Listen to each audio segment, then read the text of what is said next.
Gente, qual é a igreja verdadeira? É a católica, mas não é a romana.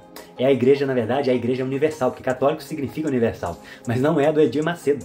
Então eu quero falar um pouco hoje sobre qual é a igreja verdadeira. Isso é muito discutido no nosso meio, e eu tenho amigos e parentes católicos, protestantes. Hoje eu vivo no meio protestante, vivi metade da minha vida no meio católico, e agora na segunda metade eu tenho vivido no meio protestante. E eu vejo pessoas dizendo que a igreja romana é a verdadeira, vejo cristãos protestantes dizendo que a igreja protestante é a verdadeira, e os dois estão errados. Por quê? A verdadeira igreja é a igreja católica de fato. Mas o termo católico, quando a gente vai olhar, ele surge num contexto de combate de heresias. Os gnósticos diziam que a verdade estava só naquele grupo.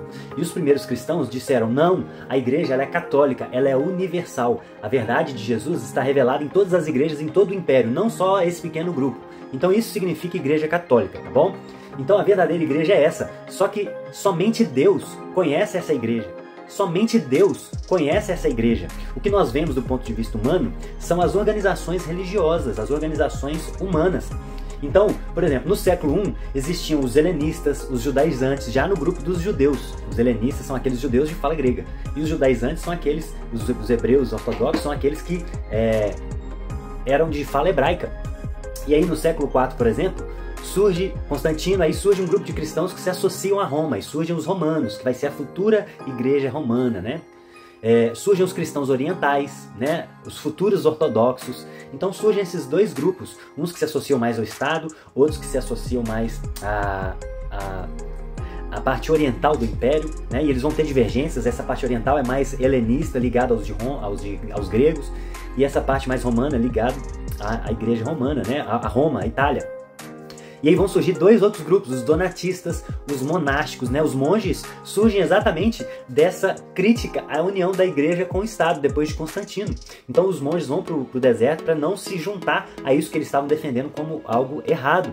E aí no século V surge a igreja católica romana de fato, né? Só que ela usa o termo católico de forma indevida, porque só Deus conhece a igreja católica, a igreja universal, todos aqueles cristãos que serão de fato salvos.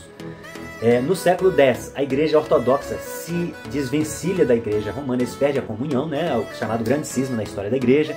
No século XI até o século XIII surgem movimentos que vão dar origem aos reformados, né, a igreja protestante, os valdenses, os cátaros.